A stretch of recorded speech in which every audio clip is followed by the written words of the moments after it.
Assalamualaikum warahmatullahi wabarakatuh.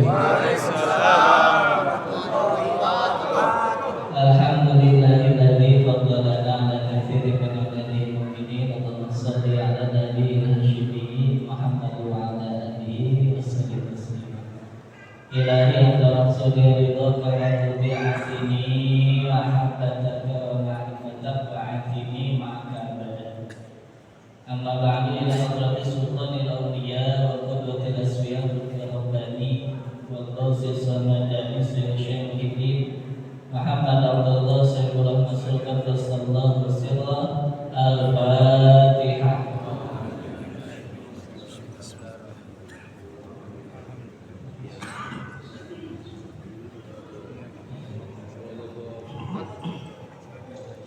Ada teman-teman amin yang mulia para staf khusus peserta Syekh Musid yang dihadirkan bersama kita pada pagi hari ini. Tidak kami sebutkan satu persatu, tetapi kita doakan para pengantin semuanya senantiasa diberikan kesehatan dan kekuatan untuk selalu khidmat kepada guru. Para kiai, para satya berhujat, para pengurus Rombongan Merah Putih Kabupaten Bekasi, Syekhul Hajar, Rumah Manaqib, ikhwan dan akhwat siapa saja yang telah membantu terselenggaranya manaqib pada pagi hari ini.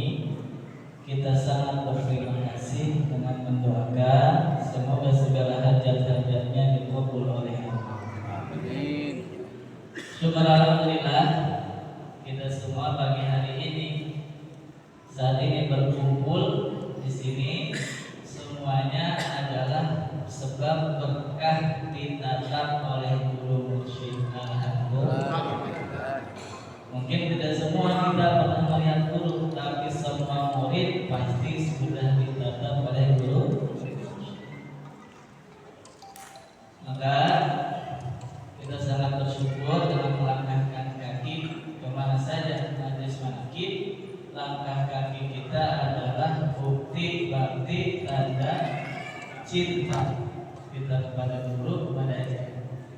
Bapak Ibu dan akhwat yang dimuliakan oleh Allah, ajal di dalam bahasa Arab itu maknanya muddatus syai'i, adalah masa segala sesuatu, bahwa segala sesuatu ada masanya, atau ghayatul waqti, masa akhir dari segala sesuatu, tetapi lebih umum digunakan untuk usia.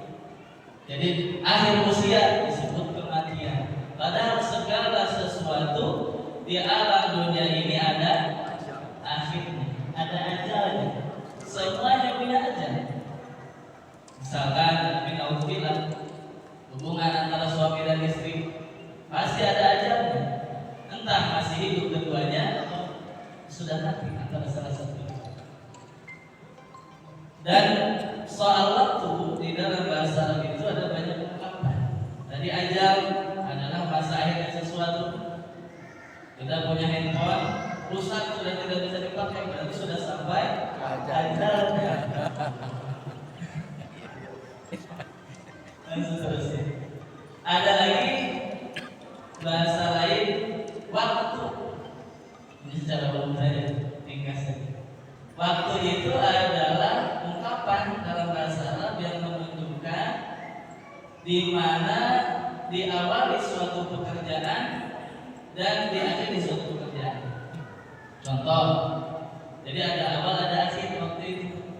Waktu sholat, kalau belum masuk waktunya bisa sholat, tidak bisa, tidak boleh.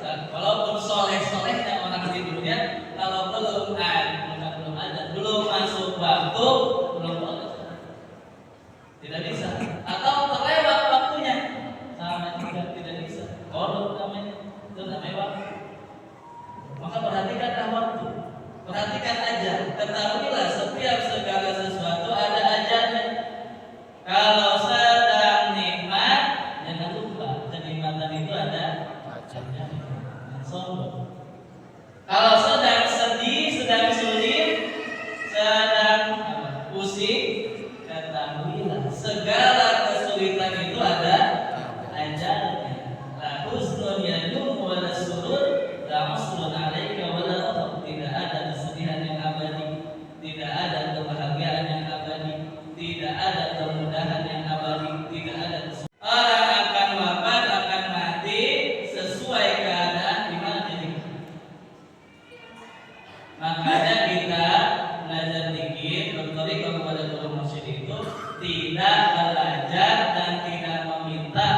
husnul khotimah.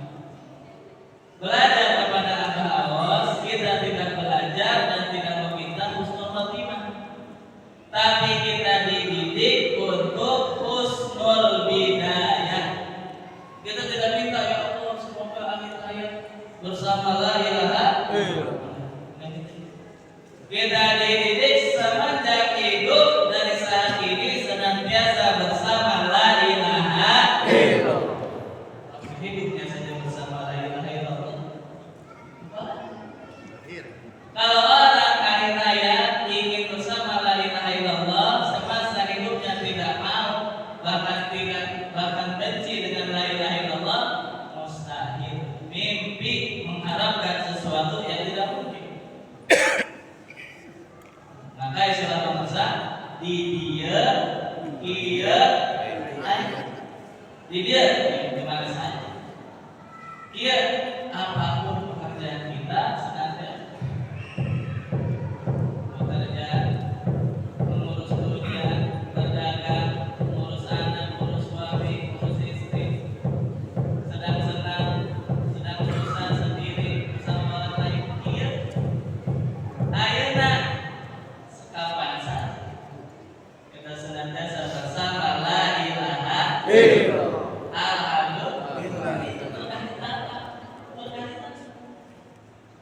Menjadi emas, menjadi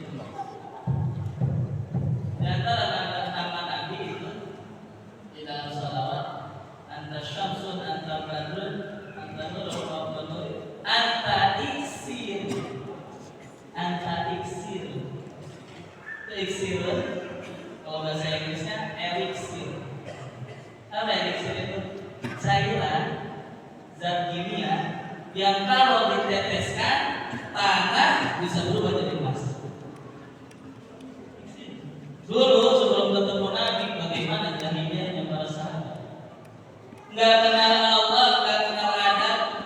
Orang Arab itu kalau punya istri, istrinya itu kalau dia meninggal, istrinya diwarisi buat anaknya. Kenapa di dalam Islam? Nah, mana begini ya?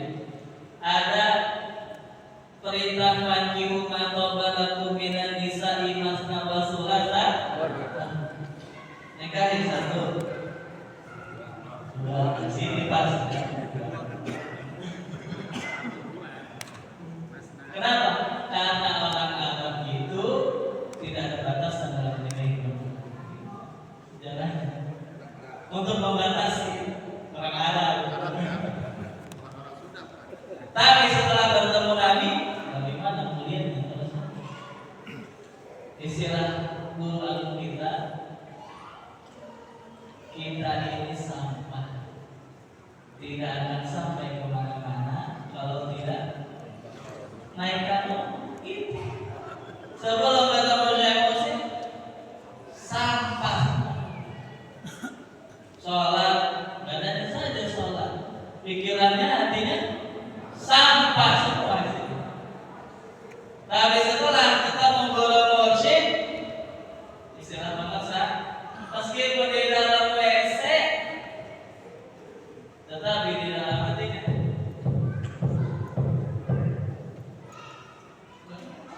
diangkat derajat. Wanita bukan hati, selalu wanita bukan hati. Ingat penjelasan Nabi. Dan boncengan istilah beliau. Jadi recap itu kita bonceng, tumpanganmu ali begitu.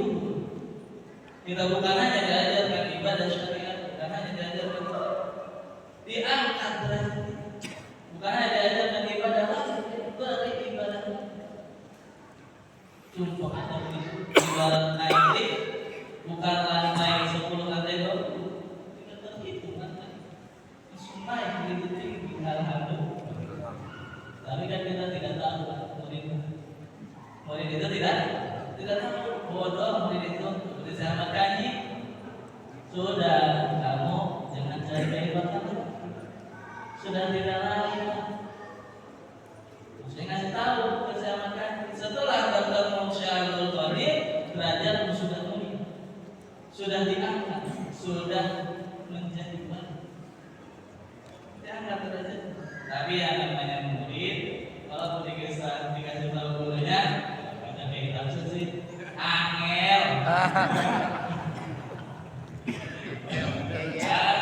Udah dikasih tahu jangan cari kayu bakar. Kalau sudah diangkat derajat pada siapa tadi?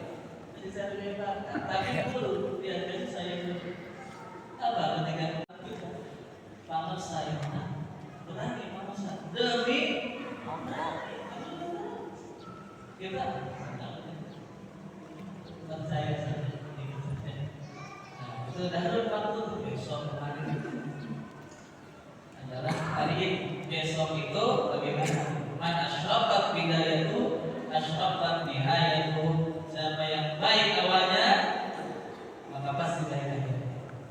Ada lagi waktu dalam bahasa Nabi itu dan sekian banyak waktu, istilah waktu yang dipakai sumpah oleh Allah adalah wal asri. Asar. Satu, asar itu waktu asar. Waktu yang sempit antara asar sampai sebelum terbenam matahari. Ketika bayangan sudah lebih tinggi daripada bendanya, ini tongkat, menurut saya tidak sesuai dengan jumhur, ini mohon maaf, coba di sana dulu ya. Harusnya lebih tinggi lagi. Nah, bayangannya sudah lebih tinggi daripada tongkat ini, itu sudah masuk waktu asar. Makanya masuk waktu itu bukan sudah masuk aja, bukan. Kalau yang aja masih tidur, sholat, perhatikan waktu. Harus punya, Ikhwan harus punya di HP-nya aplikasi waktu sholat. Karena tadi kita dibimbing oleh guru sholat awal, perhatikan waktu. Kalau sudah lebih tinggi bayangan itu dari bendanya, maka sudah masuk waktu asar. Di jalan yang motor itu bayangannya sudah jauh. Waktu asar. Waktu asar itu sempit. Ketika bayangan sudah lebih tinggi daripada benda dan sampai matahari terbenam. Jadi apa maksudnya? Hidup itu seperti waktu asar. Jadi betul sempit. Tetapi waktu yang sebentar ini menentukan kehidupan kita yang kekal dan asar juga itu berasal dari asoro yaksiru. Asoro yaksiru artinya apa? Memeras. Waktu asar itu ibarat tenaga kita sudah diperas. Dari pagi yang ngojek dari pagi sudah keluar, terus yang panas-panasan asar, bahasa kita udah tenaga sisa. Itulah kehidupan dunia. Moal buka perang, lamun tadaek urusan dunia. Kita rela kerja bahasa mohon maaf tanpa menggunakan istilah orang Betawi kerja sama Cina. Kita rela berapa jam sehari? Gak berani kita bolos itu atau dikurang disuruh lembur kita mau demi mencari kebahagiaan di dunia yang sebentar. Kenapa kita nggak mau? Kenapa kita tidak rela? Kenapa kita tidak mau bersusah payah untuk mendapatkan kebahagiaan yang kekal dan iya sih sibuk kerja, tapi masa iya sebulan sekali nggak ada waktu untuk menagih? Iya sih sibuk kerja, tapi masa iya 5 waktu semuanya 3?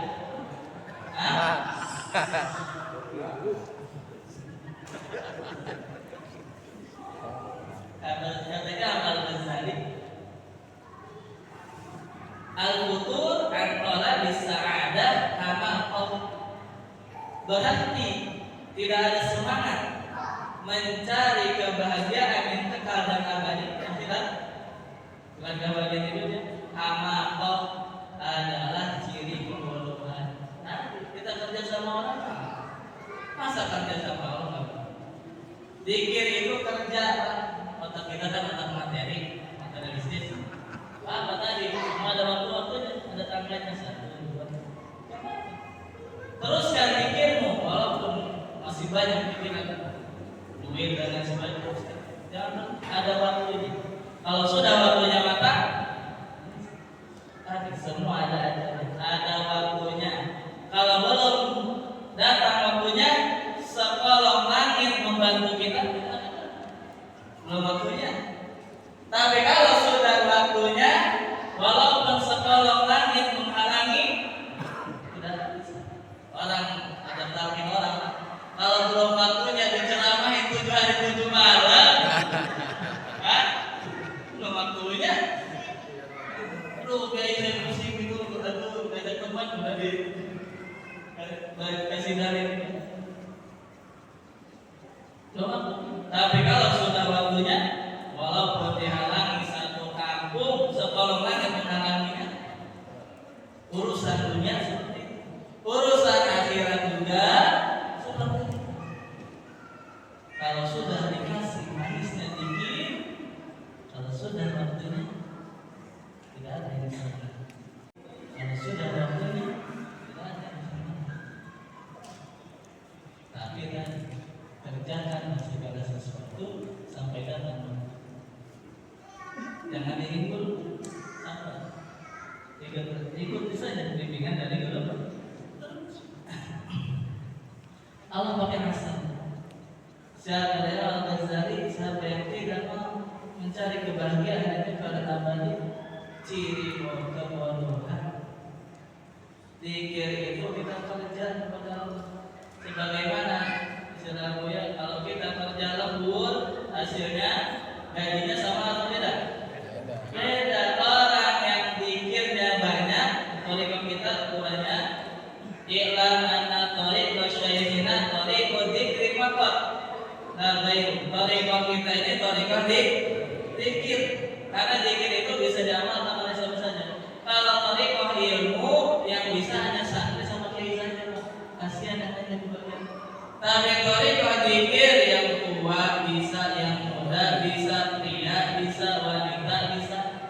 Yang disebut di tanbih hanya itu, pria, wanita, tua, muda. Diteruskan itu ada di belakangnya, tapi jangan dibaca, tapi harus dipahami. Yang bukan dagang bisa, yang buruk bisa, semua. Apapun latar belakangnya, seorang murid di dalam tariqah Qadiriyah Naqsyabandiyah Mansuriyah yang rasa PPKN Muhammad Sahabah bisa mengusulkan semua itu. Alhamdulillah. Jangan terkecil. Wah, saya santri bukan apa iya. Semua bisa diusulkan ada ya. Tapi tadi ada modalnya, ada pekerjaannya di asal. Karena waktu itu hidup kita dalam dunia itu seperti asal, waktunya sempit dan penuh perjuangan. Penuh perjuangan. Itu baik. Nah, itulah maka yang paling pokok, istilahnya adab yang paling dasar adalah ini. Di antara sekian banyak adab inilah kita berkumpul seperti ini, itu dalam rangka menapaki tangga supaya naik terus perjalanan itu. Kata pemirsa, kalau tidak maju jangan mundur. Prinsip urusan prinsip, urusan dunia, urusan. Kalau tidak maju jangan mundur. Ilmu seperti itu, ilmu hafal, ilmu rohani tidak bisa diraih dengan baca kitab, tidak bisa diraih dengan kita sorogan kepada guru, tapi dengan suhbah, kumpul dengan guru mursyid. Man tahaqqaqa bi halin lam yahdu hadirun min. Orang yang asik tadi baca kasih itu karena punya. Yang nggak punya mah ditolong senjata juga bisa ngasih. Orang nggak punya, dia kantong nggak ada, kantong kiri nggak punya. Orang nggak punya sifat sabar, belajar 1000 tahun kepada dia, muridnya nggak bakal bisa sabar. Tapi kalau gurunya semua sifat mulia sudah ada, mau sifat apa? Ikhlas, sabar, syukur, maka satu di sini kumpul dengan beliau pasti dikasih. Ilmu kan ilmu nggak paling cetek ilmu. Kasih. Kalau mau so, silahkan. ketiga, annal murid mubtalan bi nafsi. Ada sih istiqomah sendirian, tapi nggak pernah mau kumpul, nggak mau kumpul. Istiqomah di rumahnya sendiri. Ketahuilah itu yang dibutuhkan. Seorang murid ketika tidak mau kumpul, mubtalan bi nafsi, akan diuji oleh dirinya sendiri. Kumpul, dikirnya ke malam. Itu yang lebih bertahan, kumpul. Biar tahu bahwa murid yang lain ada yang lebih rajin dari dia, supaya tidak dihinggapi orang, supaya tidak dihinggapi nanti. Surga anakin seperti ini sangat penting. Soal kesempatan disebutkan, dimudahkan segala usaha, biasa menempatkan keberkahan dari guru muslim. Assalamualaikum warahmatullahi wabarakatuh.